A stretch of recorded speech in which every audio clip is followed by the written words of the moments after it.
Assalamualaikum warahmatullahi wabarakatuh. Sekarang kita masuk pelajaran MTK tentang pecahan. Mungkin kemarin Ibu ada mengirimkan penjelasan di YouTube dan ini penjelasan dari Ibu ya tentang pecahan. Sebelumnya kita harus tahu pecahan itu A per B.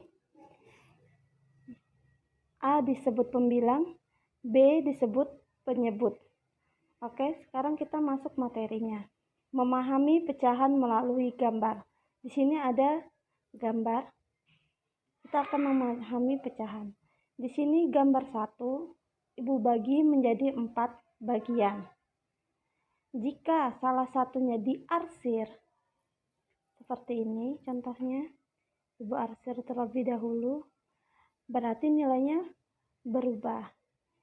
Yang diarsir dihitung pembilang, jumlah kotaknya disebut penyebut. Jadi kita hitung 1, 2, 3, 4 dan hasilnya 4. Jika ada gambar 1 diarsir dan jumlah kotaknya ada 4, berarti nilainya 1/4. Contoh yang kedua, kotak ini kita arsir, bagiannya ada 2 yang kita arsir. Berarti yang diarsir ini itu pembilang 2 dan penyebutnya jumlah kotak 1, 2, 3, 4 sama seperti di atas, berarti 2/4. Contoh lagi, jika 3 yang diarsir, oke, Ibu arsir dulu 3, berarti pembilangnya ada 3, penyebutnya ada 4 ya, benar. Sekarang di sini Ibu bagi kotaknya menjadi 1, 2, 3, 4, 5, 6, 7, 8. 8 bagian. Misalnya yang Ibu arsir ada 1, 2, 3, 4, 5. Yang Ibu arsir ada 5, berarti pembilangnya 5 per berapa jumlahnya tadi? Ada 8 ya, benar. Berarti ini hasilnya 5/8. Jadi cara mudahnya, yang diarsir itu pembilang, yang di atas jumlah kotaknya itu penyebut. Oke, sekarang kita masuk memahami pecahan sebagai bentuk pembagian. Maaf ya.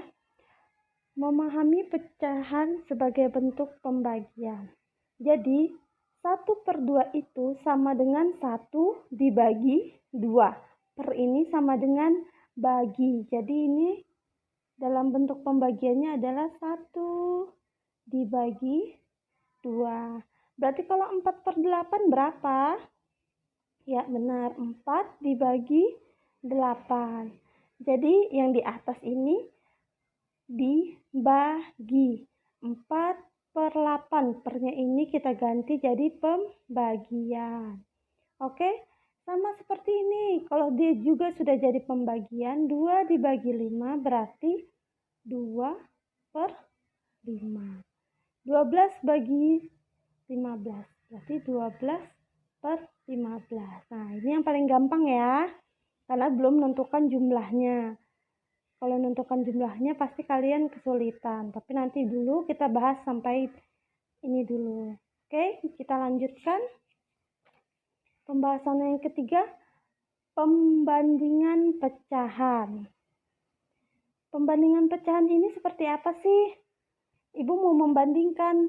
Di sini ada satu lingkaran dibagi menjadi 2. Berarti yang diarsirnya apa tadi? Yang di sini pembilang, di bawahnya penyebut. Yang diarsirnya berarti di atas 1/2. Perbandingannya itu gimana sih, Bu? Kita mau bandingkan sama yang ini. Ini 1/3. Kita mau bandingin 1/2 itu besaran mana? 1/2 atau 1/3? Itu pembandingan ya.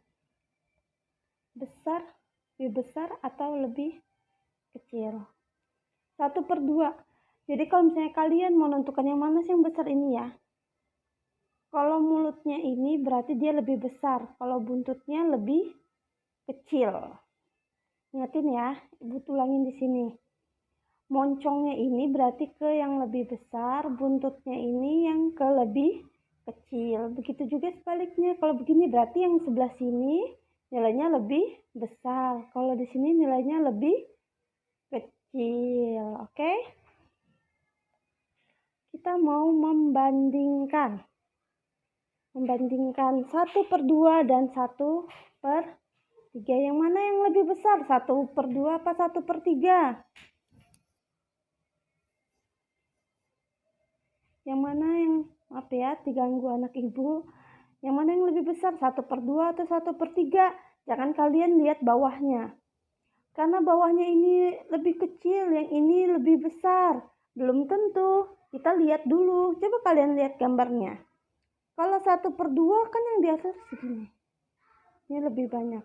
Sedangkan yang diarsir di sini lebih sedikit. Iya tidak? Berarti yang mana yang lebih besar? 1/2 atau 1/3? Jawabannya ya 1/2 lebih besar dari 1/3. Begitu juga ini. Yang diarsir 1 berarti 1/4. Yang mana yang lebih besar? 1/3 atau 1/4? Ayo, yang mana yang lebih besar? Ya, benar, yang lebih besar adalah 1/3. Kenapa 1/3? Coba kalian lihat di sini pembagiannya, yang mana yang lebih besar? Sudah dilihat dari arsirannya aja 1/3 yang lebih banyak. Tambah lagi yang ini 1/1, 2, 3, 4, 5, 1/5. Yang mana yang lebih besar? 1/4 atau 1/5? Yang mana? Ya, benar. Yang lebih besar adalah 1/4. Oke, sampai sini mudah-mudahan kalian paham. Dan Ibu ngasih tahu, gimana sih cara mudah membandingkan kedua pecahan? Jika A per B dan C per D, kita ambil contohnya ini ya. A 1/4 dan C per D kita ambil 1/5. Jika A dikali D, berarti ini A dikali D. 1 dikali 5. B dikali C. B kali C, berarti 4 dikali 1. 4 kali 1 ini hasilnya berapa? 5. Yang ini hasilnya berapa? 4. Berarti kalau misalnya hasilnya gini, pasti A dan D lebih besar.